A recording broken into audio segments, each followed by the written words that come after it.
Hello and welcome to my channel Gurukul webinar. तो देखो, हम लोग computer network and network security का ये हमारा चैप्टर 1.7 है और लास्ट चैप्टर में भी हमने देखा था डिफरेंट टाइप्स ऑफ अटैक और आज सुबह हम लोगों ने डाउट क्लियरिंग का क्लास किया था। डाउट क्लियरिंग की क्लास में अभी तक चैप्टर 1.1 से लेकर 1.6 तक तुम लोगों को जो भी प्रॉब्लम थी वो सभी सॉल्व किए गए हैं। तो अभी कोई डाउट नहीं है, मैं ये मान के चल रहा हूँ हम लोग चैप्टर 1.7 पे आ रहे हैं। एंड अभी चैप्टर का नाम क्या है? Types of attack and all about a physical infrastructure of A data centre. तो मैंने पहले ही बोला कि ये कोई ऐसा ट्रेडिशनल कोर्स नहीं है जो कि एक किसी पर्टिकुलर रास्ते पर चलेगा। इसमें मैं हर कुछ बताऊंगा जो कि शायद से कोर्स बुक्स में ना मिले तुम लोगों को। तो ऐसा नहीं है कि सीसीएनए हम लोग नहीं पढ़ रहे या सीसीएनपी नहीं पढ़ रहे या हम लोग सर्वर्स नहीं पढ़ रहे, प्रोग्रामिंग्स नहीं पढ़ रहे, हम लोग सब कुछ पढ़ेंगे। कुछ भी ऐसा नहीं है जो कि हम लोग छोड़ के चलेंगे। ये physical infrastructure of data centre अगर हम चले जाएं, ठीक है ना, तो सीसीएनए राउटिंग एंड स्विचिंग का कोर्स में तुमको बहुत छोटे लेवल पर ये बताया जाएगा। आउटलाइन बहुत कम रहता है, जस्ट डेटा सेंटर का जिक्र रहता है, वर्ड के तरह ये मेंशन किया हुआ रहता है, तो बहुत ज्यादा नहीं रहता है। बट हम लोग इसको भी अभी चेक कर लेंगे, ठीक है। तो बिना कोई समय गवाए आज का स्पीच शुरू करते हैं। बट उससे पहले जो भी हमारे इस कोर्स को नए ज्वाइन किए, जो भी हमारे नए सब्सक्राइबर है, उनके लिए ये मेरा जो कोर्स है computer network and network security का, ये क्या क्या कवर करेगा, ये उसका एक आउटलाइन है। आप चाहो तो इसका स्नैपशॉट लेके रख सकते हो सो दैट आप इसको बाद में देख पाओ। अभी हम लोग वापस से लेक्चर में ही जा रहे हैं। वेल, कल के लेक्चर में हम लोगों ने देख लिया था ये एडवर्सरीज क्या है, ठीक है ना, इनको दुश्मन बोला जाता है। इसमें एनिमी स्टेट्स भी हो जाते हैं, फ्रेंडली स्टेट भी हो जाते हैं, terrorist, criminals, hackers, disgruntled employees और कॉर्पोरेट कॉम्पिटिटर आ जाते हैं। ये हमने देख लिया था। देन आफ्टर हैकर्स के मोटिवेशन क्या होते हैं, इनमें एक सबसे इंटरेस्टिंग मोटिवेशन है कि एक चैलेंज को लेना, ठीक है ना, मतलब कि किसी भी नेटवर्क को अगर वो पेनिट्रेट करने की कोशिश करते हैं तो वो एज ए चैलेंज इसको लेना चाहते हैं। बहुत बार एज ए चैलेंज ही कंप्यूटर हैकिंग हो जाती है। तो ये मोटिवेशन है। इसमें और भी बहुत सारे चीज आ जाते हैं, ये हमने ऑलरेडी कल के लेक्चर में डिस्कस कर लिया। अगर आप इसके बारे में आपको और डिटेल्स चाहिए तो आप मेरे कल के लेक्चर को फॉलो कर लीजिएगा। मैं लिंक में उसका डिटेल दे दूंगा, डिस्क्रिप्शन बॉक्स में उसका लिंक दिया हुआ रहेगा। क्लासेस ऑफ अटैक ये हमने कंप्लीट नहीं किया था, हम लोग क्लासेस ऑफ अटैक को अभी कंप्लीट करने वाले हैं। देखो, सबसे पहले हम देख लेते हैं पैसिव अटैक। पैसिव अटैक में क्या होता है ना कि हम चाहते हैं ना कि जो भी मेरा टारगेट नेटवर्क है, मान लो ये मेरा टारगेट नेटवर्क है और ये हम हैं जो कि इस पर अटैक करना चाह रहे हैं, तो हम हमेशा ये चाहेंगे ना कि इसको, टारगेट को पता ना चले। टारगेट को पता कैसे नहीं चलेगा? मानो कि कोई एक लिंक है, समझो ये टारगेट जो है ये कोई एक लिंक यूज कर रहा है। एक मिनट, टारगेट ये कोई लिंक यूज कर रहा है। हम क्या करेंगे, हम इसको पैसिवली मॉनिटर करेंगे। इस लिंक को पैसिवली मॉनिटर करेंगे तो इससे क्या होगा ना, टारगेट को पता नहीं चलेगा कि मेरे लिंक को कोई मॉनिटर कर रहा है।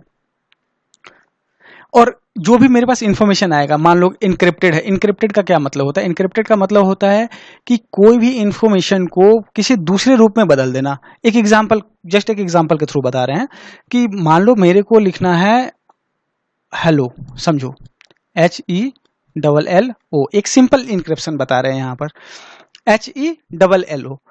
तो हम इसको क्या करेंगे ना, हम इसको इस फॉर्म में लिखेंगे कि ये कोई भी नॉर्मल आदमी इसको देख के ना समझ पाए कि ये हेलो है। एक एग्जांपल ले लेते हैं। हेलो में समझो एच सेवेंथ लेटर है, तो नहीं, एच सेवेंथ नहीं है, एच है मेरा 8 लेटर, ई है 5 लेटर। ई अगर न्यूमेरिकल वैल्यू में, अल्फाबेटिकल वैल्यू में जाए तो ए सबसे पहला है, बी दूसरा है, एच है उसी तरह से हमारा 8वां, ई है हमारा 5वां, एल कितना है?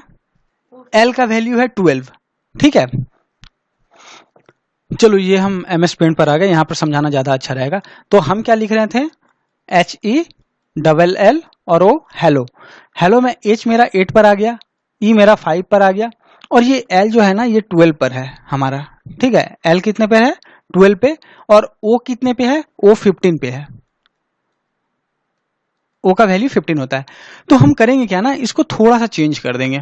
लाइक हम करेंगे क्या कि यहां पर +1 कर देंगे, +1, ऑल डिजिट में +1 हो जाएगा। तो यहां पर मेरा क्या आ जाएगा? H के जगह पर H+1, मतलब क्या, 8 + 1 9, 9 डिजिट मेरा क्या होगा? HI। सही है, I सही है। E के जगह पर F हो गया हमारा, L के जगह पर क्या हो जाएगा? M।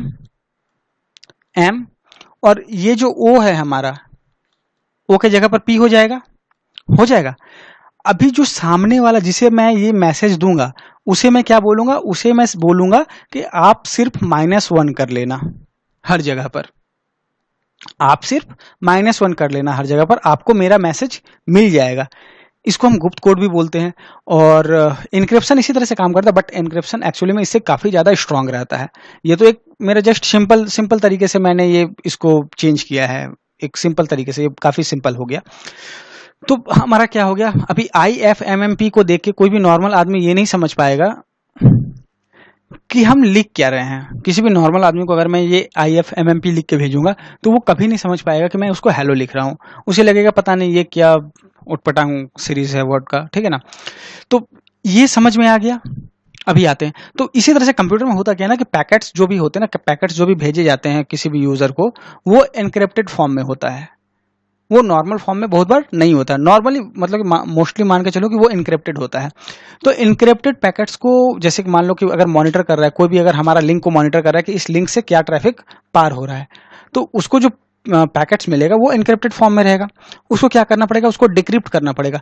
अगर वो बंदा इसको डिक्रिप्ट करने में सक्सेसफुल हो जाता है तो इसका मतलब क्या कि उसे मेरा कोई भी मैसेज मिल सकता है। मैं जो भी मैसेज इस नेटवर्क से भेज रहा हूं उसे मिल सकता है। ये one sort of passive attack हुआ। इसको एक और तरीके से समझते हैं, ठीक है ना। ये जो तरीका है ना, ये थोड़ा एकदम यूनिक ही होने वाला है। आ जाओ। अच्छा, आप में से जो भी गवर्नमेंट जॉब के लिए भी तैयारी कर रहे हैं, ठीक है, उनके लिए ये एग्जांपल उनके लिए भी बहुत सूटेबल रहने वाला है।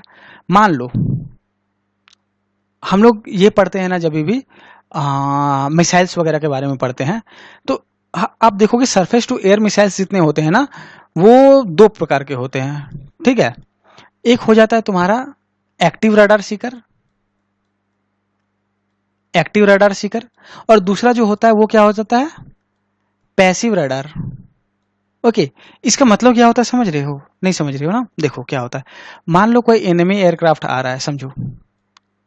ये पता नहीं मेरे को ये एग्जांपल लेना चाहिए था या नहीं, बट चलो अगर ले लिया तो इसको देख ही लेते हैं। जब ले ही लिए तो इसको समझ ही लेते हैं। ये मान लो एक मेरा सरफेस टू एयर मिसाइल है, ठीक है। सरफेस टू एयर मिसाइल्स का क्या काम है, जो मेरे इनकमिंग जो दुश्मन के फाइटर जेट्स हैं या फिर मिसाइल्स हैं उनको मार के गिराना। तो इसमें ये 2 तरह से काम करता है। एक मेरा हो गया क्या, active radar Sikar. Active radar Sikar में क्या होता है ना कि मिसाइल में एक रडार लगा हुआ रहता है, मिसाइल में एक रडार लगा हुआ रहता है, और ये रडार ना रेडियो वेव्स को इमिट करता है चारों तरफ। और जहां पर भी ये रेडियो वेव्स ना मतलब कि किसी भी पार्टिकल से टकरा के वापस आती हैं, अगर वो फाइटर एयरक्राफ्ट वगैरह है, तो मिसाइल को उसका लोकेशन पता चलता है। क्लियर है। तो इससे एक नुकसान भी है। नुकसान क्या है ना कि ये रडार वेव्स को ये फाइटर भी डिटेक्ट कर रहा है, तो फाइटर को पता क्या चलता है, इस जेट को क्या पता चल जाता है कि मिसाइल यहां पर है। ये भी तो अगर इस जेट को पता चल जाएगा कि ये जेट अगर ये रडार सिग्नल्स को ये कर रहा है, रिसीव कर रहा है, तो इसका मतलब उसे पता चल जाएगा कि कोई जो है, कोई मिसाइल ऐसा है जो कि उसको टारगेट कर रहा है, क्योंकि रडार वेव्स उसकी इससे टकरा रही है, तो वो उस मिसाइल का लोकेशन ट्रैक कर सकता है। दूसरी तरह का मिसाइल होता है ना पैसिव रडार। पैसिव रडार में क्या होता है ना कि मिसाइल ना अपना रडार ऑन नहीं करता है। ये जो एयरक्राफ्ट में भी एक रडार होता है, ये हमेशा नोट करके रखना। एयरक्राफ्ट में भी, किसी भी एयरक्राफ्ट में मतलब कि जो आगे जो नोज रहता है ना, नोज में एक रडार लगा हुआ रहता है। ये रडार भी रेडियो सिग्नल इमिट करता है चारों तरफ। मिसाइल क्या करता है ना, इस रेडियो सिग्नल को ट्रैक करता है और इस रेडियो सिग्नल का पीछा करते हुए इस एयरक्राफ्ट को मार के गिराता है।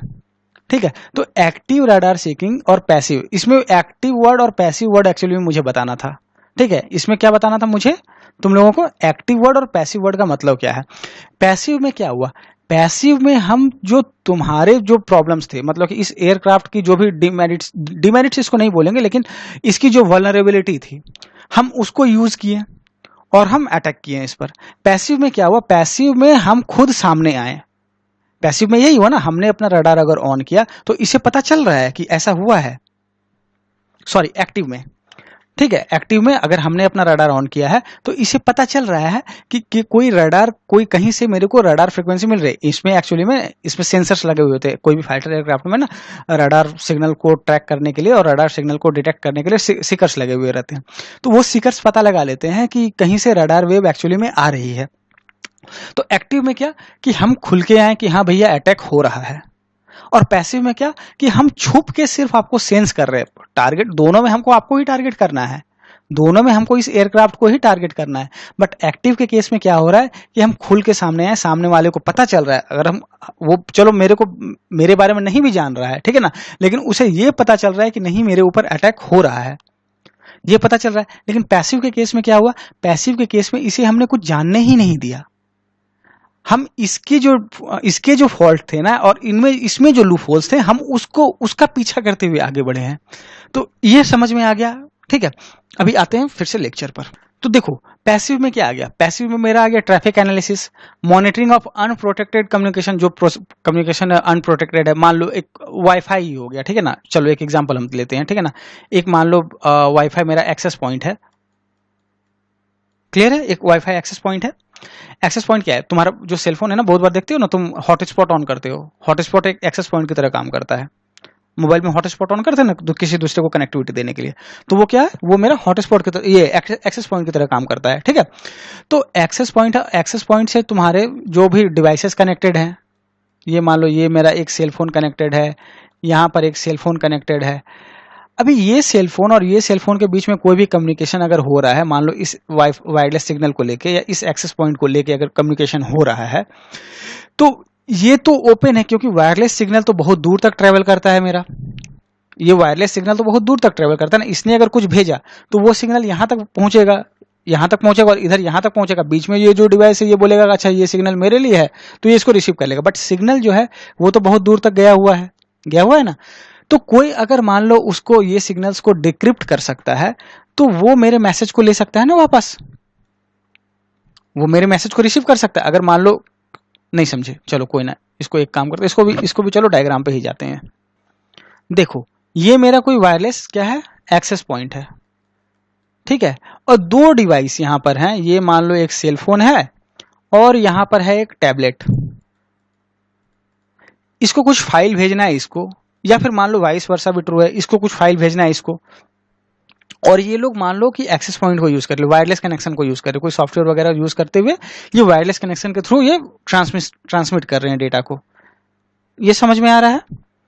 तो अभी मान लो इसने कुछ भी भेजा, मान लो समझो कि हाय, या फिर कोई फाइल है तुम्हारा hello.txt, HELLO.txt,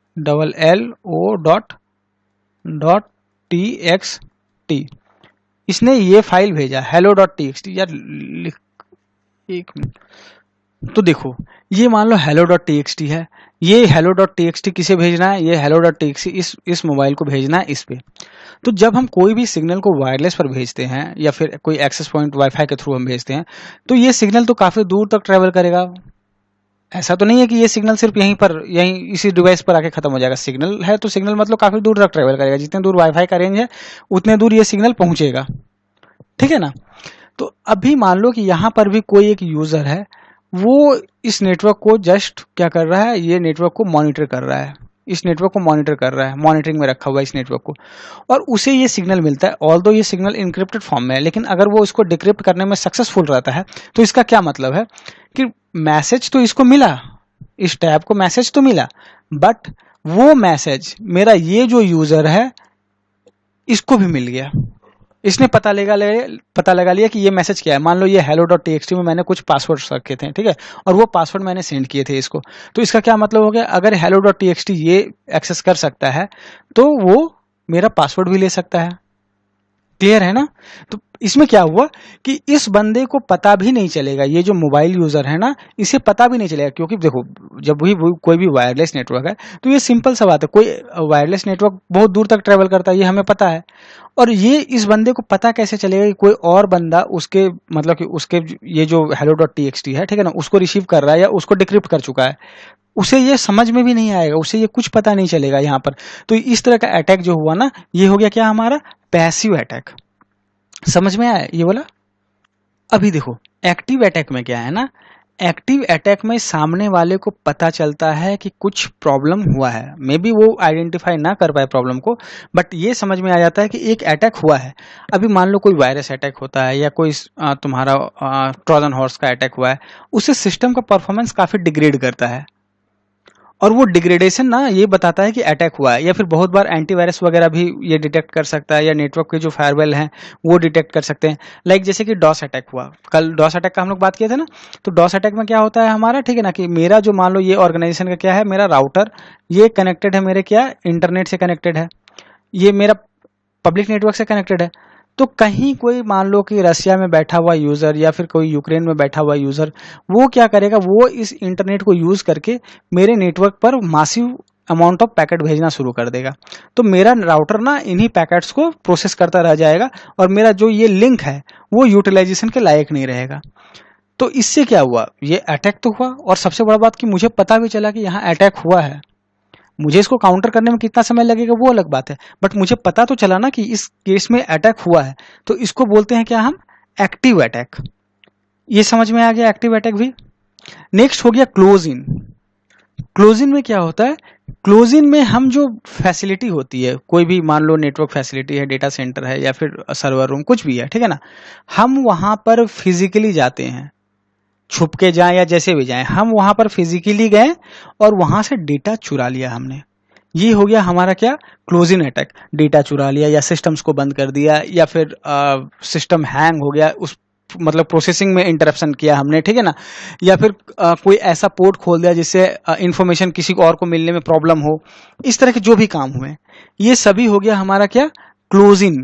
ये क्लोज इन अटैक का टाइप हो गया। नेक्स्ट आ गया हमारा इनसाइडर। इनसाइडर देखो, इनसाइडर अटैक ना मिलिशियस भी हो सकता है या नॉन मिलिशियस भी हो सकता है। मिलिशियस का मतलब होता है कि ये तुम्हारा बदमाशी से किया हुआ है, मतलब जानबूझ के इंटेंशन से किया हुआ है जिससे नुकसान हुआ है। नॉन मिलिशियस मतलब कि ये जानबूझ के नहीं किया गया है और मे बी इससे नुकसान ना भी हुआ हो भी सकता है, ऐसा कोई जरूरी नहीं कि नुकसान ना हुआ हो, लेकिन इंटेंशन यहाँ पर नहीं था। मिलिशियस ये नॉर्मली इनसाइडर के द्वारा ही किए जाते हैं, ठीक है, जो इनसाइडर यूजर होते हैं ना उनके द्वारा किए जाते हैं नॉर्मली। तो इसमें क्या क्या हो जाता है, इसमें जासूसी हो जाती है, कुछ चुराना हो सकता है, या फिर इंफॉर्मेशन को डैमेज कर देना। ये हो सकता है कोई फाइल, इंपॉर्टेंट फाइल थी, वो इंपॉर्टेंट फाइल को मैंने डिलीट कर दिया, या फिर वो फाइल को चोरी करके मैंने किसी और को बेच दिया। ये सारा चीज यहाँ पर आ सकता है। नॉन मिलिशियस अटैक में ना नॉर्मली तुम्हारा जो बंदा इसमें इंगेज रहता है ना, उसको पता भी नहीं रहता कि मैंने गलती की है। तो ये केयरलेसनेस के कारण होता है, लापरवाही हो सकता है, या फिर नॉलेज नहीं है, पता नहीं है कि मैं क्या कर रहा हूं, इस रीजन से भी हो सकता है। तो अभी देखो, या फिर गलती से ही हो गया कि मैं कोई ऐसा चीज या कोई ऐसा इंफॉर्मेशन बाहर कहीं बात कर रहा हूं जो कि ऑर्गेनाइजेशन के लिए घातक हो सकती है, राइट। मान लो कि मेरा कोई मतलब कि सर्वर रूम है, सर्वर रूम में लॉगिन करने के लिए मैं कोई यूजर नेम और पासवर्ड यूज कर रहा हूं। सर्वर रूम में अगर मैं एक्सेस करना चाह रहा हूं तो मैं कोई पासवर्ड मेरे को देना पड़ रहा है, देन आफ्टर ही मैं एक्सेस कर पाता हूं। और वो चीज मैंने गलती से किसी दोस्त को बता दी या किसी और को बता दिया, तो ये मेरा इंटेंशन नहीं था, ऐसा मेरा इंटेंशन नहीं था कि वो बंदा कुछ गलत करने का सोच रहा है, ठीक है, मेरे को पता भी नहीं था कि वो बंदा कुछ गलत करने के लिए सोच रहा है, लेकिन उसने गलती से कर दिया। ये उसने अपने दोस्त को गलती से बता दिया कि हाँ यहाँ पर, अच्छा यहाँ पर हम लोग यूजर नेम और पासवर्ड यूज करते हैं, ये हमारा यूजर नेम ये है, पासवर्ड चलो नहीं भी बताया, या फिर सिर्फ ये भी बता दिया कि यूजर नेम और पासवर्ड यूज करते हैं। तो बहुत बार ये जानकारी भी ना कि हम क्या यूज करते हैं, ये भी बहुत बार बहुत डेडली हो सकता है, ये हमेशा ध्यान में रखना। तो इनसाइडर अटैक जो है हमारा, वो मिलिशियस भी हो सकता है और नॉन मिलिशियस भी हो सकता है। मिलिशियस अटैक में तुम्हारा जो अटैक होता है उसमें टिपिकली नुकसान तो होता है, ठीक है ना, यहाँ पर जासूसी हो सकता है, चोरी हो सकता है, या इन्फॉर्मेशन को डैमेज करना हो सकता है। नॉन मिलिशियस अटैक जो है ये मेरा केयरलेसनेस के कारण हो सकता है, नॉलेज की कमी है उसके कारण हो सकता है। मान लो कि मैंने कोई ये वर्ड डॉक्यूमेंट डाउनलोड किया, या फिर मुझे लग रहा है कि कोई इन्फॉर्मेशन है, कोई पीडीएफ फाइल है जो कि काफी इंफॉर्मेटिव है और ये मेरा परफॉर्मेंस को इनहेंस करेगा, ऑर्गेनाइजेशन में मेरा प्रोडक्टिविटी बढ़ाएगा, और मैंने वो पीडीएफ फाइल डाउनलोड कर लिया, मुझे पता ही नहीं कि उस पीडीएफ फाइल के साथ कोई वायरस अटैच होके आया है। तो ये जो है ये मेरा अनइंटेंशनल था, मुझे खुद नहीं पता था कि ऐसा कुछ हो सकता है। तो ये हमारा हो गया इनसाइडर। देन आफ्टर डिस्ट्रीब्यूटेड हो जाता है। डिस्ट्रीब्यूटेड मैंने कल ही बता दिया था, डिस्ट्रीब्यूटेड के बारे में मैंने कल भी बताया था आप लोगों को। डिस्ट्रीब्यूटेड में क्या है कि हम कोई मिलिशियस मॉडिफिकेशन कर देते हैं। मतलब क्या, मिलिशियस मॉडिफिकेशन किस में करते हैं, हम हार्डवेयर या फिर सॉफ्टवेयर में करते हैं। मिलिशियस मॉडिफिकेशन यहाँ पर क्या है, इसका मतलब हम बदमाशी कर रहे हैं, हार्डवेयर के साथ या फिर सॉफ्टवेयर के साथ। हम क्या करें, जो हार्डवेयर जिस काम के लिए बना हुआ है हम उसमें कुछ एक्स्ट्रा चिप लगा के या फिर कुछ चिप उससे हटा के हम उसको इस तरह से बना दे रहे हैं कि आइदर उसका सिक्योरिटी कॉम्प्रोमाइज हो जाए या फिर वो मेरे लिए स्पाइंग का काम करे, जासूसी। तो इसको हम क्या बोल रहे हैं, इसको हम बोल रहे हैं डिस्ट्रीब्यूटेड अटैक। और डिस्ट्रीब्यूटेड क्यों बोल रहे हैं इसको, डिस्ट्रीब्यूटेड इसलिए बोल रहे हैं कि मान लो कि कोई हार्डवेयर अगर बन रहा है, मैन्युफैक्चरिंग हो रहा है, जैसे कि एक एग्जांपल ले लो ना, हम डेल का सिस्टम यूज करते हैं, लेनोवो का सिस्टम को यूज करते हैं, किसी और चीज का सिस्टम यूज करते हैं, लैपटॉप और डेस्कटॉप तुम यूज कर ही रहे हो, कोई एचपी का यूज करता है। इन केस ऐसा नॉर्मली होता नहीं है, ठीक है, ऐसा होता नहीं है। बट अगर मान लो कि तुम्हारे हार्डवेयर में ही, तुम्हारा लैपटॉप में ही कोई ऐसा चिप डाल के दिया हुआ है जो वो चिप ना स्पाइंग का काम करता है, समझो वो चिप स्पाइंग का काम करता है। वो जो सिस्टम में जब भी हम गूगल पे जाके कुछ मतलब कि टाइप करते हैं या फिर कुछ पासवर्ड्स देते हैं, वो पासवर्ड को स्टोर करके वो किसी और को भेज देता है जब भी इंटरनेट से हम कनेक्टिविटी लेते हैं। तो ये क्या होता है, ये डिवाइसेस जो है ये मासिव पैमाने पर डिस्ट्रीब्यूट होते हैं, मतलब कि बहुत सारे यूजर को लाखों के नंबर्स में बिकते हैं ना ये सभी, तो इसीलिए इनको बोला जाता है डिस्ट्रीब्यूटेड अटैक। तो ये हो गया हमारा। तो टाइप्स ऑफ अटैक हमने देख लिया। टाइप्स ऑफ अटैक में हमारा जो भी टाइप है अटैक, जैसे कि हमारा पैसिव अटैक हमने देख लिया, एक्टिव अटैक देख लिया, उसके बाद क्लोजिंग हमने देख लिया, इनसाइडर देख लिया और डिस्ट्रीब्यूटेड देख लिया। क्लोजिंग टाइप का अटैक करने के लिए आपको फिजिकली ना उस जगह पर, लोकेशन पर रहना होगा या पहुंचना होगा उस लोकेशन पर। मतलब कि अगर आपको फिजिकल एक्सेस मिल जाता है, अगर आपको फिजिकल एक्सेस मिल जा रहा है, मानो कि कोई डेटा सेंटर है या सर्वर रूम है, उसका अगर आपको फिजिकल एक्सेस मिल जा रहा है तो आप क्लोजिंग अटैक कर सकते हो। अभी मैं एक एग्जांपल बता रहा हूं, जैसे कि ये इनसाइडर हो रहा है ना, ये इनसाइडर में जो तुम्हारा नॉन मेलिशियस टाइप है, ये नॉन मेलिशियस में हो गया ना कि मान लो कि हम किसी फ्रेंड को ही बता दिए, ऑर्गेनाइजेशन के ही किसी मेंबर को गलती से बता दिया, ठीक है ना, कि सर्वर रूम का जो हमारा है ना एक्सेस कंट्रोल, वो हम तो यूजर नेम उसका कोई भी XYZ हम यूज कर रहे हैं, उसका गलती से ही हमने बताया, हमने जानबूझ के नहीं बताया, और मे भी शायद उस बंदे को मैं बहुत ज्यादा ट्रस्ट कर रहा हूँ इसलिए भी मैंने बता दिया।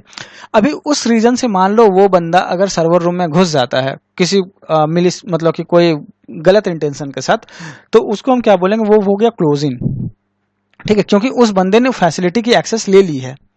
और यहाँ पर अब वो कर क्या सकता है, वो आइदर मान लो कि मेरे केबल्स खोल सकता है, या कुछ इन्फॉर्मेशन को वो पेन ड्राइव में ले सकता है, ये भी कर सकता है, या फिर मेरे कुछ पोर्ट शट डाउन कर सकता है सो दैट सर्विसेज डिनाई हो जाए कहीं और, ठीक है ना, किसी डिवीजन की सर्विसेज डिनाई हो जाए। तो क्लोजिंग हो गया हमारा, इनसाइडर हो गया। डिस्ट्रीब्यूटेड मासिव पैमाने पर होता है, ये भी तुम जान लो, ठीक है ना। तो डिस्ट्रीब्यूटेड टाइप ऑफ अटैक हो गया हमारा। नेक्स्ट अब हम देखते हैं क्या, अब हमको ये देखना है ना कि हम इन थ्रेड्स को ओवरकम कैसे करेंगे। तो ये सब कुछ समझने के लिए ना हम एक डेटा सेंटर का स्ट्रक्चर को भी समझ लेंगे, एक डेटा सेंटर का फिजिकल स्ट्रक्चर किस तरह से होता है और ये सारे थ्रेड्स वहां पर कैसे कॉम्प्रोमाइज किए जाते हैं। तो चलो सबसे पहले हम फिजिकल इंस्टॉलेशन से शुरू करते हैं। ये मतलब कि ये टॉपिक्स हम पढ़ते जाएंगे और धीरे धीरे करके हम इंफ्रास्ट्रक्चर की तरफ भी लेके जाएंगे तुम लोगों को। तो फिजिकल इंस्टॉलेशन हम लोग देख लेते हैं सबसे पहले, ठीक है ना। ये जो फिजिकल इंस्टॉलेशन है, एक मिनट पहले मैं, इसमें क्या आ जाता है कि अगर मान लो समझो कि मेरा एक ये सर्वर है, एक एग्जांपल लो, ये हमारा क्या है, ये सर्वर है, काफी हाई एंड सर्वर है, ठीक है, प्रोसेसिंग पावर इसकी बहुत ज्यादा है, और ये मान लो कि एक केबल के थ्रू सर्विसेज प्रोवाइड कर रहा है कहीं पर, ठीक है, ये एक केबल के थ्रू सर्विसेज प्रोवाइड कर रहा है कहीं पर। एनक्रिप्शन काफी स्ट्रांग है, तो मतलब कि इस केबल को तुम मॉनिटर करके इससे डेटा नहीं ले सकते हो। इस केबल को अगर कोई मॉनिटर भी कहीं पर कर रहा है तो ये डेटा नहीं ले सकता। लेकिन मान लो इस सर्वर को अगर मैं रोड पर रख दूं, फिर क्या रहेगा, सिक्योरिटी रहेगा यहाँ पर, कहीं पर भी कोई सिक्योरिटी नहीं है। कोई भी खोल के इसे घर ले जा सकता है, तोड़ सकता है इसे, ठीक है ना, पानी डाल सकता है इसमें। तो ये सर्वर अल्टीमेटली क्या होगा, डाउन हो जाएगा, मतलब कि ये सर्विसेज अपनी बंद कर दे रहा है। तो सबसे पहले क्या आ जाता है, अगर मान लो कि हम कोई नेटवर्क डिवाइस है हमारा, या हम इस तरह के आईटी इक्विपमेंट्स को इंस्टॉल करना चाह रहे हैं, तो सबसे पहले मुझे एक बिल्डिंग चाहिए, घर चाहिए, जो भी चाहिए, ठीक है। बट ये घर तुम्हारा लॉक्ड होना चाहिए, लॉक होना चाहिए ना, ऐसा नहीं ना कि कोई भी घर में घुस जाएगा यहाँ पर। तो अगर फिर कोई भी घर में घुस सकता है तो फिर वो इसको डैमेज भी कर सकता है। अगर डेटा नहीं चुरा पाए तो कम से कम सर्वर को डैमेज तो कर ही सकता है ना, फिजिकल डैमेज तो पहुंचा ही सकता है। तो इसीलिए वो जो लोकेशन है, लोकेशन लॉक्ड होना चाहिए, और एक्सेस जो है वो सिर्फ ऑथराइज पर्सन को मिलनी चाहिए। ऑथराइज पर्सन मतलब क्या, कि यहाँ पर जो भी नेटवर्क एडमिनिस्ट्रेटर, इंजीनियर्स जो काम कर रहे हैं, सिर्फ उनको एक्सेस रहेगा। बाकी जो अनऑथराइज पर्सन है, ये जो अनवांटेड पर्सन है, उनको यहाँ पर एक्सेस नहीं मिल सकता है। एक चीज हो गया। दूसरा चीज हो गया कि वो ना किसी drop ceiling, raised floor, window या डक्ट वर्क ये सब से ना एक्सेसिबल नहीं हो।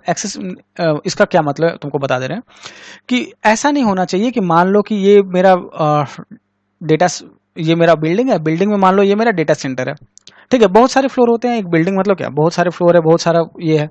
तो खिड़की खुली हुई है, ऐसा नहीं होना चाहिए कि अब कोई खिड़की के थ्रू आ जाए, ठीक है ना। मेरे जो डेटा सेंटर है उसमें कोई खिड़की के थ्रू आ जाए, चलो इसको पिक्चर से समझ। तो देखो, मुझे मेरे जो नेटवर्क इक्विपमेंट्स हैं या फिर जो मेरे सर्वर्स हैं, उनको इंस्टॉल करने के लिए सबसे पहले तो एक बिल्डिंग बनाना पड़ेगा, ठीक है। जरूरी नहीं है कि इतना बड़ा बिल्डिंग हो, बिल्डिंग छोटा भी हो सकता है, छोटा भी हो सकता है, बड़ा भी हो सकता है, कुछ भी हो सकता है। बट अब देखो, सबसे पहले तो हम फिजिकल सिक्योरिटी पर बात कर रहे हैं, तो ये देखो फेंसिंग हो गई यहाँ पर, ठीक है।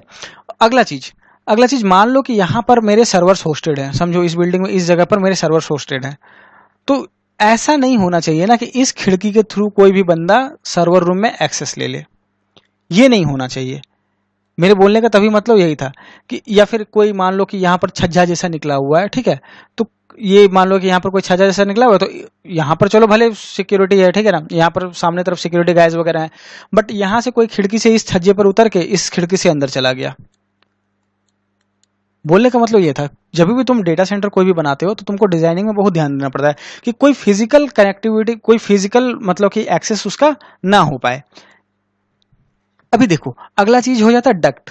डक्ट किसको बोलते हैं हम? देखो, डक्ट होता है ना कि ये बड़े बड़े तुम्हारे पाइप्स होते हैं, इन पाइप से आइदर तुम्हारा एयर फ्लो करता है, ठंडा हवा वगैरह फ्लो करता है, या फिर यहाँ पर क्या होते हैं ना, केबल्स होते हैं।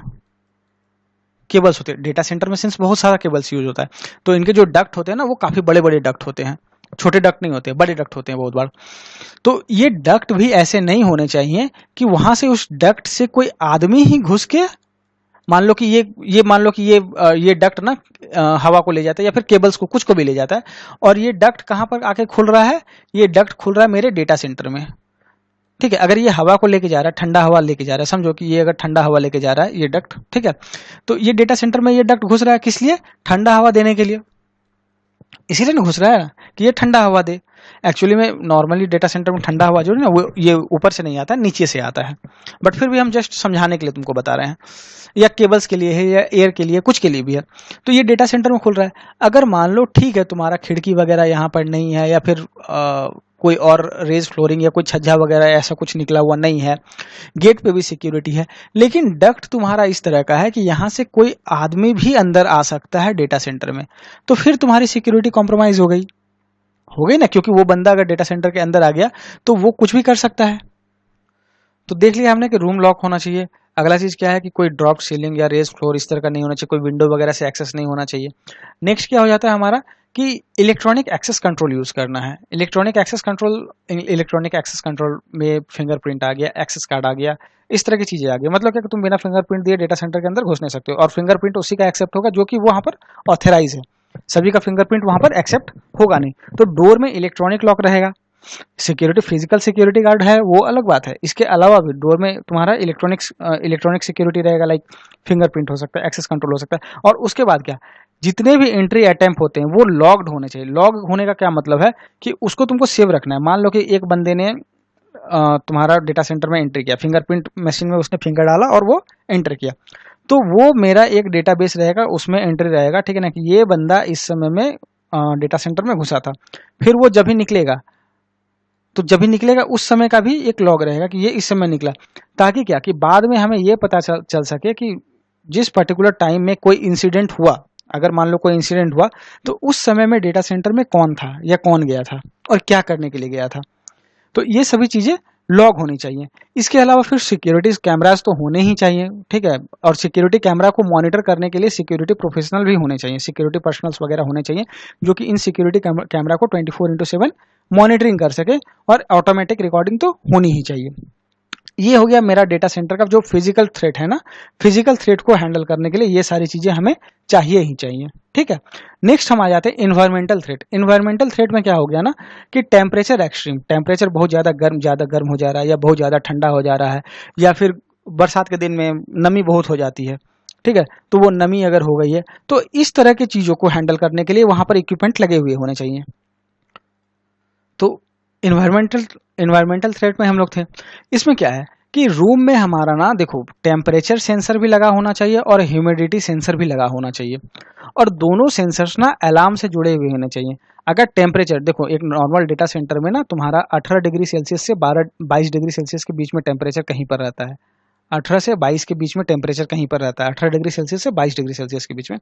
और जो ह्यूमिडिटी है हमारा, वो ह्यूमिडिटी को भी हमें कंट्रोल करना पड़ता है। ऐसा नहीं कि too hot too high humidity जो है वो मतलब कि तुम्हारा जो 45 से 55% के बीच में ह्यूमिडिटी होनी चाहिए, ठीक है। तो 45 टू 55% के बीच में क्या हो गया हमारा, ह्यूमिडिटी हो गया। और जो टेम्परेचर है वो टेम्परेचर 18 से लेके 22 डिग्री सेल्सियस के बीच में रहता है। तो अगर मान लो किसी कारण से टेम्परेचर ज़्यादा ही नीचे चला गया या किसी कारण से टेम्परेचर ज़्यादा ही ऊपर चला गया, तो सेंसर्स होने चाहिए जो कि अलार्म को ट्रिगर कर सके। नेक्स्ट, अगर ह्यूमिडिटी कम या ज़्यादा हो गया, अगर ज़्यादा ह्यूमिडिटी हो जा रहा है तो इलेक्ट्रॉनिक डिवाइस हमारे जितने भी हैं वो ख़राब हो सकते हैं। और अगर ह्यूमिडिटी बहुत ज़्यादा कम हो गया, ठीक है ना, तो बहुत ज़्यादा गर्मी बढ़ सकती है, ठीक है, ड्राई हो सकते हैं। तो हमें क्या करना पड़ता है कि ये दोनों को इसके बीच में हमें मैनेज करना पड़ता है। ह्यूमिडिटी ये 45 टू 55% के बीच में होना चाहिए, और जो टेम्परेचर है वो 18 टू 22 डिग्री सेल्सियस के बीच में होना चाहिए। तो यहाँ पर क्लियर है हमारा। ह्यूमिडिटी अगर लो हो गया तो भी प्रॉब्लम है, प्रॉब्लम लाइक तुम्हारा इलेक्ट्रोस्टैटिक डिस्चार्ज होने का चांसेस बन जाता है तुम्हारा इक्विपमेंट्स का। और जो अगर ह्यूमिडिटी हाई हो गया, ठीक है ना, तो फिर तुम्हारा टेम्परेचर तो कम ही रहता है डेटा सेंटर का। लो टेम्परेचर में तुम्हारा क्या कंडेंसेशन होने का ज़्यादा चांसेस रहता है, संघनन जिसमें कि पानी की बूंद वगैरह बनती है ना, उसके चांसेस रहते हैं। तो ह्यूमिडिटी को भी कंट्रोल करना पड़ता है और टेम्परेचर को भी कंट्रोल करना पड़ता है। कंडेंसेशन तो हो पता होगा सबको, ठीक है। कंडेंसेशन में क्या होता है कि अगर जैसे कि हम लोग का पानी का, हम लोग वर्षा पढ़े थे ना, वर्षा कैसे होती है, ये सब हम लोग सब 8-9 में ये सब पढ़े थे। क्या होता है कि तुम्हारा जैसे कि ये तालाब उलाब है, तालाब से पानी का बूंद जब सूर्य का रोशनी पड़ता है, ठीक है ना, तो वो जलवाष्प बन के ऊपर जाता है, ठीक है, जलवाष्प बन के ऊपर जाता है। और ऊपर जैसे जैसे जाता है ना, तो ये टेम्परेचर कम होने लगता है। टेम्परेचर कम होता है ना, तो ये संघनित होने लगता है, मतलब ये कंडेंस होने लगता है। कंडेंस होने लगता है तो ये जलवाष्प सब आपस में मिलकर ना जल का बूंद सब बनाने लगता है, पानी का बूंद बनाने लगता है, जो कि वापस से तुम्हारा धरती पर आता है, और इसको हम क्या बोलते हैं, बारिश का नाम देते हैं। तो यहाँ पर भी वही है तुम्हारा। देखो अगर तुम्हारा ज़्यादा ह्यूमिडिटी हो जा रहा है, मतलब क्या, जलवाष्प का मात्रा ज़्यादा हो जा रहा है हवा में। ह्यूमिडिटी ज़्यादा का मतलब ये ना कि जलवाष्प का मात्रा ज़्यादा हो जा रहा है। अगर जलवाष्प मेरा ज़्यादा हो जा रहा है तो टेम्परेचर तो ऑलरेडी कम है यहाँ पर, ठीक है। तो चांसेस बन जाता है कि यहाँ पर ये कंडेंस होकर पानी का बूंद बन जाएगा। और पानी, तुमको पता है कि पानी और इलेक्ट्रॉनिक सामान का दुश्मनी जुग जुग से है, ठीक है। तो मतलब कि पानी अगर इलेक्ट्रॉनिक डिवाइस पर गया तो वो गया फिर तुम्हारा। तो इसीलिए हमको ह्यूमिडिटी पर बहुत ज़्यादा कंट्रोल रखना पड़ता है डेटा सेंटर में, ठीक है। तो डेटा सेंटर का जो चिलर सब रहता है ना, उसमें तुम्हारा ना सिर्फ टेम्परेचर कम होता है, जैसे कि हम लोग का घर का जो एसी सब होता है उसमें सिर्फ टेम्परेचर हम कंट्रोल करते हैं ना, लेकिन जो डेटा सेंटर में एसी सब लगा हुआ रहता है ना, या चिलर लगा हुआ रहता है उसको, या फिर पीएसी लगा हुआ रहता है, प्रिसीजन एसी उसको बोलते हैं, ठीक है। वहाँ पर क्या होता है, वहाँ पर सिर्फ टेम्परेचर कंट्रोल नहीं होता है, वहाँ पर ह्यूमिडिटी को भी कंट्रोल किया जाता है। देखो नेक्स्ट क्या आ गया तुम्हारा, remove any source of electrostatic and magnetic interference in the room. अभी इसमें क्या होता है ना, तुम्हारा डेटा सेंटर में पहले तो अर्थिंग बहुत स्ट्रांग होना चाहिए, ठीक है ना। अर्थिंग केबल सब ना, अर्थिंग पर हम बहुत ध्यान दिया जाता है डेटा सेंटर में, और अर्थिंग को रेगुलरली मॉनिटर किया जाता है। ऐसा नहीं है कि हम छोड़ दिए हैं, ठीक है ना, हर दिन तुम्हारा हर घंटा करीब करीब हर 3 घंटा 4 घंटा में, या हर घंटा में, जैसा डेटा सेंटर उस हिसाब से इलेक्ट्रिशियन हायर किए हुए रहते हैं, और उनका काम ही रहता है, ठीक है ना, कि हर घंटा या हर आधे घंटे में वो ना अर्थिंग का क्या वैल्यू है वो निकालते रहते हैं वो, ठीक है। अगर ये तुम्हारा जो रिक्वायर्ड पैरामीटर है उससे ऊपर जा रहा है तो इसका मतलब कि हमको यहाँ पर काम करने की जरूरत है, समझ रहे हो ना। तो अर्थिंग पर भी वैल्यू दिया जाता है। और इसके अलावा क्या होता है, जितने भी इक्विपमेंट्स होते हैं डेटा सेंटर में, मान लो कि जैसे कि तुम्हारा ये बहुत इंपॉर्टेंट कोई ये है, यूपीएस है, समझो भी हो गया यार, यूपीएस वगैरह जो होता है, ठीक है, यूपीएस है, पावर इक्विपमेंट जितने भी हैं, इनके अगल बगल ना चारों तरफ तुम देखोगे ना, मोटा रबर का ना ये दिया हुआ रहता है, पैड दिया हुआ रहता है। ये रबर का पैड रहेगा, चारों तरफ लगा हुआ रहेगा, ठीक है। जहां पर भी इसका मेंटेनेंस एरिया है ना, उसमें तुम्हारा रबर का पैड लगा हुआ रहता है, मोटा मोटा करके, ऐसे करके, सो दैट मतलब कि कोई इलेक्ट्रोस्टैटिक डिस्चार्ज वगैरह का चांसेस ना बने, ठीक है। और सेफ्टी वगैरह तो इंश्योर हो ही उससे, ठीक है। तो ये हो गया तुम्हारा remove any source of electrostatic and magnetic interference in the room. Next आ जाता है हमारा क्या, remotely monitor the alarm, remotely monitor and alarm the environmental parameter of the room. ये हमने पहले ही डिस्कस कर लिया है, ठीक है ना, कि हमें ये सभी चीजें जो लगी हुई हैं, ऐसा नहीं है कि सिर्फ यहाँ के बंदे इनको मॉनिटर करें, इनको रिमोटली मॉनिटर करने की भी कैपेबिलिटी होनी चाहिए, और अलार्म फैसिलिटी तो होनी ही होनी चाहिए। अभी एक और चीज है तुम्हारा इन्वायरमेंटल थ्रेट में, इन्वायरमेंटल थ्रेट में ना तुम्हारा डस्ट पार्टिकल्स वगैरह भी हो गया, ठीक है ना, बहुत सारे डस्ट पार्टिकल, मान लो हवा में बहुत ज्यादा डस्ट है, तो डेटा सेंटर में तुम्हारा ना ये लगा, एक इक्विपमेंट लगा हुआ रहता है, उसको हम बोलते हैं वेसडा। ठीक है, ये क्या है, वेरी इजी स्मोक डिटेक्शन। इसमें हम क्या करते हैं ना, स्मोक वगैरह को डिटेक्ट करने के लिए ये होता है, ठीक है ना, डस्ट पार्टिकल या स्मोक या डस्ट पार्टिकल वगैरह होता है ना, तो ये जैसे अगर डेटा सेंटर में इसका लेवल बढ़ते जाएगा ना, तो इसका अलार्म का लेवल भी बढ़ते जाएगा। ठीक है, डिफरेंट डिफरेंट वेरियस टाइप का अलार्म रहता है इसमें। तो पहले ग्रीन रहेगा, उसके बाद फिर येलो रहेगा, ऑरेंज रहेगा, रेड रहेगा, रेड, और उसके बाद फिर तुम्हारा डार्क रेड, इस तरह से रहेगा। तो हाईएस्ट जो रहेगा तुम्हारा, अगर मतलब कि एक पर्टिकुलर जोन से ऊपर अगर चला गया, ऑरेंज पे चला गया या तुम्हारा रेड पे चला गया, तो फिर अलार्म ट्रिगर हो जाएगा। इस तरह के बहुत सारे इक्विपमेंट डेटा सेंटर में यूज होते हैं। नेक्स्ट देखो, नेक्स्ट अगर हमारा देखो आ गया इलेक्ट्रिकल थ्रेट। इलेक्ट्रिकल थ्रेट में क्या है, वोल्टेज स्पाइक हो गया, मतलब क्या, वोल्टेज में अचानक से कोई बढ़ोतरी हो गया। इनकेस मान लो वोल्टेज आ रहा है मेरा 220 वोल्ट, अचानक से 240 आने लगे या 260 आने लगे, तो ये सब मॉनिटर करने के लिए इक्विपमेंट होना चाहिए वहां पर। वोल्टेज में अचानक से कोई सडन स्पाइक नहीं होना चाहिए। और उसी के लिए हम करते क्या है ना, कि डेटा सेंटर के मेरे जितने भी इक्विपमेंट है वो रॉ पावर पर नहीं चलते हैं। रॉ पावर पर लाइक लाइट वगैरह ये सब हम रॉ पावर पर डाल सकते हैं, बट जो मेरे नेटवर्क इक्विपमेंट्स होते हैं, नेटवर्क इक्विपमेंट्स या सर्वर्स वगैरह, ये सब रॉ पावर पर नहीं होते, ये सब यूपीएस पावर पर होते हैं। यूपीएस पावर या फिर एसएमपीएस पावर उन पे होते हैं। ठीक है, तो ये मान लो कि ये मेरा यूपीएस है, और मान लो एसएमपीएस। बहुत सारे डिवाइस ऐसे होते हैं ना जिनको डेटा मतलब कि तुम्हारा डायरेक्ट करंट का जरूरत पड़ता है। एसएमपीएस और ये यूपीएस। डायरेक्ट करंट क्या हो गया, डायरेक्ट करंट जो तुम्हारा इसमें आ रहा है बैटरी वगैरह से आता है, ठीक है ना, देखोगे वो उतना झटका नहीं मारता है, तो वो हो गया एसएमपीएस, बट पावरफुल बहुत होता है। तो ये हो गया यूपीएस मेरा, ठीक है ना।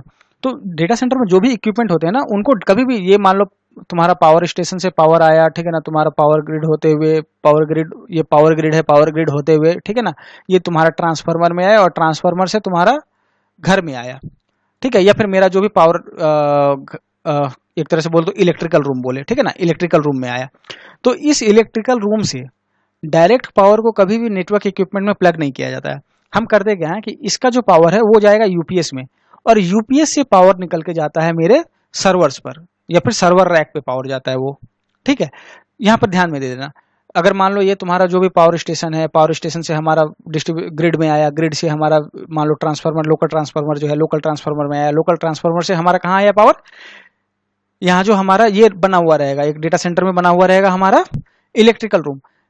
इलेक्ट्रिकल रूम में बहुत सारे इलेक्ट्रिकल पैनल लगे हुए रहते हैं, वो पैनल पे लगा हुआ, पैनल पे आएगा, पैनल से हमारा किस में आया पावर, पैनल से हमारा यूपीएस पे पावर आया, और यूपीएस से हमारा पावर यहाँ पर आता है। यूपीएस क्या करता है ना, यूपीएस भी देखो, एक फिल्टरिंग तो इस जगह पर हो जाती है हमारी, ठीक है ना। एक तुम्हारा जब भी ट्रांसफार्मर एक फिल्टर करके दे ही दे रहा है, ट्रांसफार्मर ऑल दो तुमको 220 वोल्ट ही देता है, 220 230 वोल्ट आता है, और एक फिल्टरिंग यहाँ पर भी हमारी होगी ना, तो बहुत कम चांसेस रहते हैं कि कोई वोल्टेज का स्पाइक होगा या इनसफिशियंट पावर सप्लाई होगा। ठीक है, इसके चांसेस बहुत कम होते हैं। तो यूपीएस का इंस्टॉलेशन बहुत जरूरी है। अब देखो, यूपीएस भी जो डेटा सेंटर में लगे हुए होते हैं, तो वो यूपीएस भी ऐसे नहीं होते, यूपीएस रिडंडेंट यूपीएस होते हैं। रिडंडेंट का मतलब क्या कि एक यूपीएस जो है ना, एक यूपीएस कनेक्टेड रहता है तुम्हारे दूसरे यूपीएस के साथ, ये भी एक यूपीएस है। इन केस मान लो, और ये बीच में कोई एक स्टैटिक स्विच के साथ कनेक्टेड रहता है, तो इन केस, और इसी स्टैटिक स्विच से यहाँ पर पावर, डायरेक्ट यूपीएस से भी पावर नहीं रहता, ये इसी स्टैटिक स्विच से एक्चुअली में पावर आता है। इसको मैं एक काम करता हूँ, डिलीट कर देता हूँ, ठीक है, ये जस्ट समझाने के लिए बताया था। तो यहाँ पर मेरा एक स्टैटिक स्विच है, और ये दोनों मेरे यूपीएस हैं, ठीक है। और ये स्टैटिक स्विच से तुम्हारा ये मेरा जो भी है क्या है, मान लो कि ये सर्वर रैक है, ठीक है ना, इसको हम आर से डिनोट कर रहे हैं, समझो। ये क्या है हमारा, ये रैक है हमारा। तो ये जो यूपीएस है हमारा, ये दोनों देखो स्टैटिक, एक तुम्हारे स्टैटिक स्विच से कनेक्टेड, मतलब क्या कि इन केस अगर कोई एक यूपीएस फेल हो जाता है, तो दूसरा यूपीएस उसको पावर सप्लाई करता रहेगा, कोई तुमको इंटरप्शन नहीं मिलेगा, कोई भी इंटरप्शन नहीं मिलेगा। और अगर मान लो कि तुम्हारा ऐसा होता है कि देखो, install backup generator for mission critical system. अभी बैकअप जनरेटर क्या होता है वो भी देख लेते हैं। होता क्या है कि देखो, ऐसा भी तो चांसेस है ना कि मान लो कि पावर आउटेज हो जाता है, जो तुम्हारी जो लोकल पावर सप्लाई कंपनी है, पावर सप्लाई कंपनी है, किसी रीजन से वहां पर कोई आउटेज आ जाता है और पावर कट हो जाता है। हम लोग भी देखते हैं ना, हमारे घर में भी कभी कभी पावर कट तो होता ही है, ऐसा तो नहीं है कि नहीं होता है, कभी भी पावर कट होता है कभी ना कभी। तो मान लो कोई मेजर आउटेज हो गया, या फिर कोई तूफान आ गया है, या किसी और रीजन से कोई साइक्लोन वगैरह के रीजन से तुम्हारा पावर आउटेज हो जा रहा है। तो पावर आउटेज के केस में क्या होता है ना, डेटा सेंटर में तुम्हारा डीजल जनरेटर सब लगा हुआ रहता है, इसको हम बोलते हैं डीजल जनरेटर, डीजी, ठीक है। ये डेटा सेंटर में डीजल जनरेटर लगा हुआ रहता है। तो इनकेस अगर पावर डाउन होगा ना, तो ये डीजी ऑटोमेटिक ट्रिगर कर सकता है। बहुत बार ऐसा भी होता है कि इसको मैनुअल चलाना पड़ता है हमें, बहुत बार इसमें ऑटोमेटिक ही फंक्शन होता है कि अगर मान लो कि यहाँ पर एक सेंसर लगा हुआ रहता है, तो अगर मान लो कि यहाँ से पावर नहीं आ रहा है, मेरा जो मेन पावर सप्लाई है, अगर वहां से पावर नहीं आ रहा है, तो वो डीजल जनरेटर को ऑटोमेटिक ट्रिगर कर देता है और वो सेंस करते रहता है कि यहाँ पर पावर आया नहीं, और जैसे यहाँ पर पावर आ जाता है ना, तो वो डीजल जनरेटर को ऑटोमेटिक ऑफ करेगा, और उसके ऑटोमेटिक ऑफ होने के बाद वो तुम्हारा जाके इसको पावर, मतलब कि इधर से इस रूट से जो पावर गया है, मेरा मेन पावर जो है, उसको छोड़ देगा, ठीक है। तो ये दोनों अल्टीमेटली आए हैं हमारे यूपीएस में, ठीक है। चाहे ये इसका पावर हो, चाहे जो हमारा मेन पावर हो, वो अल्टीमेटली आया हमारा यूपीएस में। तो यूपीएस ऐसा नहीं है कि यूपीएस अकेला चल रहा है, यूपीएस के साथ भी बैटरी बैंक लगे हुए रहते हैं, ये ध्यान में रखना। यूपीएस के साथ इसका अपना बैटरी बैंक लगा हुआ रहता है। तो अगर मान लो कि एक डेटा सेंटर ना ऑलवेज तुम्हारा 2 दिन 3 दिन या जैसा जिस तरह का डेटा सेंटर है, उस तरह का वहां पर पावर का मतलब कि तुम्हारा स्टॉक बना हुआ रहता है। लाइक जैसे कि डीजी के लिए तुम्हारा फ्यूल का स्टॉक रहता है, यूपीएस के लिए तुम्हारा बैटरी रहते हैं, ठीक है। तो ये हमें एक सेल्फ सफिशिएंट होता है, डेटा सेंटर अपने आप में सेल्फ सफिशिएंट होता है पावर को लेके, कुछ दिनों तक ये आसानी से चल सकता है। और बहुत सारे तो ऐसे डेटा सेंटर भी होते हैं जिनका अपना पावर हाउस ही रहता है, आइदर सोलर पावर से या किसी और तरीके से वो अपना पावर खुद जनरेट करते हैं। उनको इन पर ये जो पावर सर्विस प्रोवाइडर्स है ना, उन पर डिपेंडेंट होने की जरूरत ही नहीं होती है।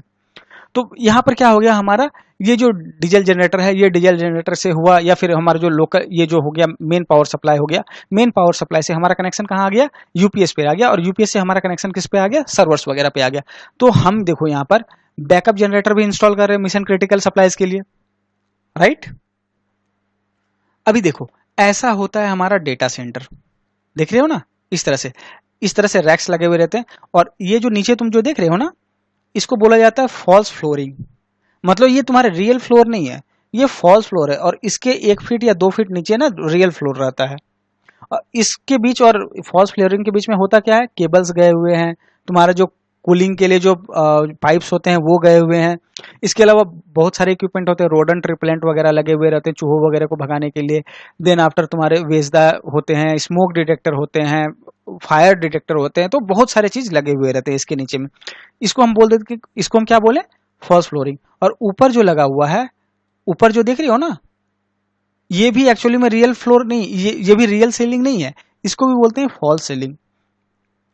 ये हो गया हमारा क्या, फॉल्स सीलिंग। तो फॉल्स सीलिंग के ऊपर तुम्हारा रियल सीलिंग होता है, और इस बीच में हमारे केबलिंग वगैरह का काम किया हुआ रहता है।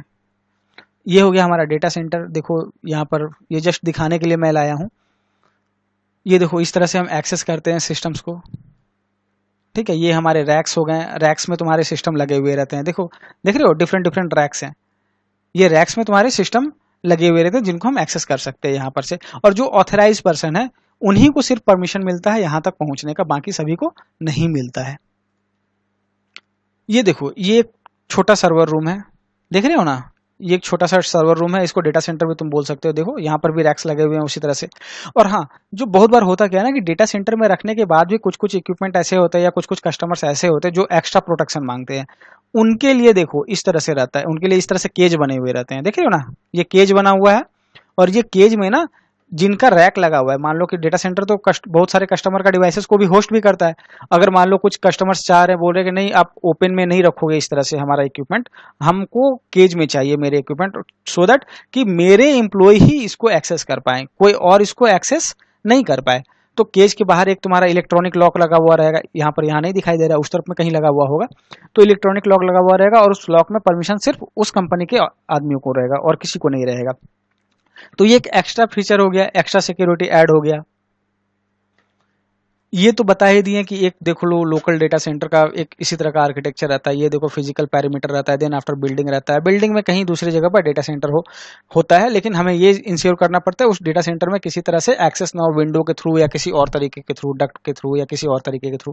और फिजिकल मतलब कि इलेक्ट्रॉनिक लॉक वगैरह भी मुझे देने पड़ते हैं, सेंसर्स वगैरह रहते हैं, बहुत सारे तरह के कैमराज वगैरह रहते हैं। ये देखो ये जस्ट एक पिक्चर है, ये पिक्चर ये दिखा रहा है ना कि देखो मैंने बोला ना कि बहुत सारे डेटा सेंटर ऐसे होते हैं जिनका अपना ही पावर सोर्स रहता है। तो ये देखो यहाँ पर विंड टरबाइन लगी हुई है, ये सोलर पैनल्स लगे हुए हैं, फ्यूल सेल्स लगे हुए हैं, गैस टरबाइन लगी हुई है। तो ये सब क्यों है कि ये इनको अपना पावर मिले। ये डिपेंडेंट नहीं होते, कहीं बाहर अगर पावर आउटेज हो जाती है ना, मान लो कि पावर हाउस में कुछ प्रॉब्लम आ गया, कोई हरिकेन वगैरह के कारण कोई प्रॉब्लम आ गया, या कुछ नेचुरल कैलेमिटी के कारण कोई प्रॉब्लम हो गया, तो भी ये सेल्फ सफिशिएंट बने रहे अपने लिए। ठीक है, ये मैंने बताया था ना डीजल जनरेटर सब जो डेटा सेंटर में यूज होते हैं। देखो इसी तरह के डीजल जनरेटर होते हैं, ये खोल के दिखाया हुआ है, और ये हमारा डीजल जनरेटर बाहर से जो देखने में रहता है। नेक्स्ट हमने बोला था इसको तुम ये यूपीएस का पैनल भी तुम बोल सकते हो, या फिर इसी तरह से ना इलेक्ट्रिकल पैनल भी रहता है डेटा सेंटर में। और ये देखो इस तरह से बैटरी बैंक रहते हैं, ये देख रहे हो ये बैटरी बैंक है। मान लो डेटा सेंटर में एक एग्जांपल मैं तुमको बता रहा हूँ कि मान लो कि जो मेरा मेन पावर है, जो कि मेरा हाई टेंशन केबल के थ्रू आता है, इधर ही कुछ प्रॉब्लम हो गया या फिर मेरे ग्रिड में प्रॉब्लम हो गया, तो मतलब क्या मेरा मेन पावर नहीं आ रहा है। अगर मेन पावर नहीं आ रहा है तो डेटा सेंटर में पावर सोर्स क्या है, डीजल जनरेटर। जो हमारा डीजल जनरेटर है वो मेरा पावर सोर्स है। तो डीजल जनरेटर में जो डीजल का स्टॉक रहता है किसी भी डेटा सेंटर में, वो भी तो लिमिटेड रहता है, 2 दिन 4 दिन, किसी अगर बहुत ज्यादा रहा तो 30 दिन का भी हो सकता है स्टॉक। तो जितना भी स्टॉक होगा, वो स्टॉक खत्म होने के बाद भी डेटा सेंटर चलता रहता है, किसके बदौलत, ये जो बैटरी बैंक देख रहे हो ना, इनके बदौलत। मिशन क्रिटिकल जितने भी एप्लीकेशन होते हैं ना, वो इन बैटरी से चलते रहते हैं। तो डेटा सेंटर में पावर बैकअप बहुत ज्यादा रहता है, ये भी देख लिए। ये देखो ये जस्ट एक एसएमपीएस है, ये हम लोग जो देख रहे हैं ये एक एसएमपीएस है। ये सामने देखो इस एसएमपीएस का डिस्प्ले है, और ये पूरा का पूरा कैबिनेट एसएमपीएस है। ये भी बैटरी बैंक को यूज करता है। और ये जो है ना, ये तो मुझे लग रहा है ये रोडेंट रिपेलेंट है। ठीक है, मतलब मीन्स मैंने बोला ना रोडेंट्स वगैरह को भगाने के लिए भी इक्विपमेंट। देखो ये देखो फॉल्स, ये मैंने बताया था पहले ही कि ये फॉल्स फ्लोरिंग रहता है। देखो फॉल्स फ्लोरिंग कैसा रहता है, यहाँ पर इस तरह की टाइल्स लगी हुई रहती हैं। तो मैंने बोला था ना, ये देखो ये देख रहे हो ये टाइल्स लगी हुई है ना, ये फॉल्स फ्लोरिंग है। ये देखो तुम्हारा ये रियल फ्लोर है, पता चल रहा है ना। एक्चुअली में बहुत गंदा है, मैंने जहाँ से पिक्चर लिया काफी गंदा था। एनीवे जो भी है, तो ये तुम्हारा बहुत काफी गंदा है, बट फिर भी ये जो हमारा इक्विपमेंट है यहाँ पर, ये है हमारा रोडेंट रिपेलेंट। इसी से तुम्हारा मैंने बोला था ना कि बहुत हाई फ्रिक्वेंसी की साउंड निकलती है, और ये साउंड तुम्हारे रोडेंट्स को काफी डिस्टर्ब करते हैं, और वो इस एरिया के आसपास नहीं रहते हैं। देन आफ्टर देखो ये जो है ना, ये मेरा वेजदा का पैनल है, और इस पैनल से ना सेंसर्स जुड़े हुए रहते हैं। वो सेंसर्स ना अलग अलग एरिया में रहते हैं डेटा सेंटर में लगे हुए। ठीक है, ये इससे सेंसर्स जुड़े हुए रहते हैं। मान लो कि ये तुम्हारा सर्वर रूम में चला गया, ये तुम्हारा यूपीएस रूम में चला गया। सर्वर रूम में और यूपीएस रूम ऐसा नहीं है कि एक ही सेंसर रहते हैं, काफी बहुत सेंसर यूज होते हैं। ठीक है ना, हर तुम्हारा 3 मीटर 4 मीटर पर एक एक सेंसर लगा हुआ रहता है। इनका काम क्या है, इनका काम है कि तुम्हारा हवा में अगर डस्ट का क्वांटिटी बढ़ जा रहा है, धूल या फिर धुआं बढ़ जा रहा है हवा में, तो ये अलार्म को रेज करेगा। देन आफ्टर देखो ये, इसको हम लोग बॉम्ब बोलते थे डेटा सेंटर का। ठीक है, देखने में उसी तरह से लगता है, बट ये एक्चुअली में ना बॉम्ब आग जलाता है, ये आग बुझाने के काम आता है। ये तुम्हारे इक्विपमेंट्स जो है ये Fe227 है। इस इनमें ना हेप्टाफ्लूरोप्रोपेन गैस यूज होती है। अब ये गैस क्यों यूज होती है, ये गैस ना आग बुझाने का काम करती है। ये काफी कॉस्टली गैस है। एक एक सिलेंडर तुम्हारा इसका ना, मतलब कि आई थिंक इंडियन मनी में तुम्हारा 4 लाख से 5 लाख के आसपास का आता है। तो काफी महंगा है। सिर्फ मतलब गैस का दाम बोल रहे हैं, सिलेंडर का दाम पूरा नहीं बोल रहे हैं, गैस का दाम सिर्फ बता रहे हैं। तो काफी कॉस्टली रहता है। और ये क्यों यूज होता है ना, क्योंकि ये जो इलेक्ट्रॉनिक सर्किट्स होते हैं ना, उनसे कोई रिएक्शन नहीं करते हैं। इलेक्ट्रॉनिक सर्किट्स वगैरह जो होते हैं उनसे कोई रिएक्शन नहीं करते हैं।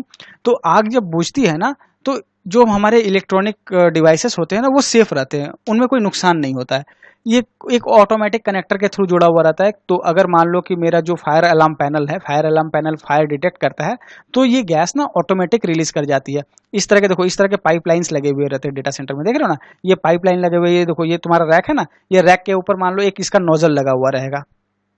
ये रैक के ऊपर एक नोजल लगा हुआ रहेगा, इस रैक के ऊपर एक नोजल लगा हुआ रहेगा, इस रैक के ऊपर एक नोजल लगा हुआ रहेगा। तो जहां से भी अगर फायर और नोजल जहां पर रहता है ना, उसी के आसपास कहीं पर फायर अलार्म पैनल का भी सेंसर लगा हुआ रहता है। तो अगर वो फायर डिटेक्ट करता है, तो वो क्या करता है, ट्रिगर करता है इसको, इस पूरे सिस्टम को, और ये सिस्टम वहाँ पर गैस रिलीज कर देता है और उस गैस से तुम्हारा आग को बुझा लिया जाता है। एक और चीज, ये गैस हेप्टाफ्लोरोप्रोपेन ना, ये तुम्हारा हवा में ऑक्सीजन को रिप्लेस नहीं करती है।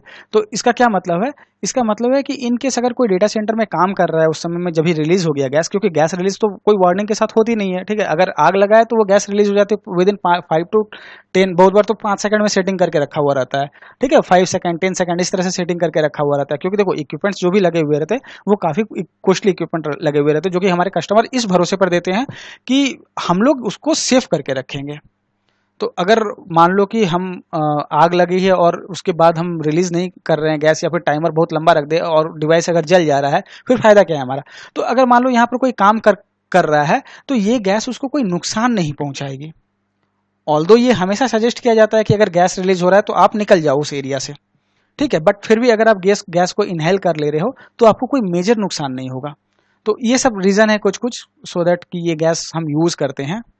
तो आज का लेक्चर यहीं खत्म करते हैं। कल के लेक्चर में हम कुछ और नए टॉपिक्स देख लेंगे, कुछ और नए तरह के थ्रेट्स देख लेंगे और उनको कैसे हम मिटिगेट कर सकते हैं वो देख लेंगे।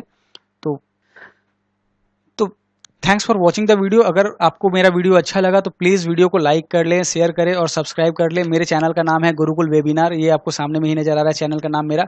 और मैं टेलीग्राम पे भी हूँ और मेरे टेलीग्राम चैनल का लिंक यहाँ पर दिया हुआ है। फेसबुक, ट्विटर, लिंक्डइन, व्हाट्सअप, मैंने सब कुछ देके रखा हुआ है, इवन मेरी ईमेल आईडी भी, सो दैट अगर आपको कोई क्वेरी होती है तो आप मेरे को इन सभी किसी भी प्लेटफॉर्म पर रीच कर सकते हो। तो thank you, bye bye, stay safe, stay motivated. मिलते हैं कल के लेक्चर में।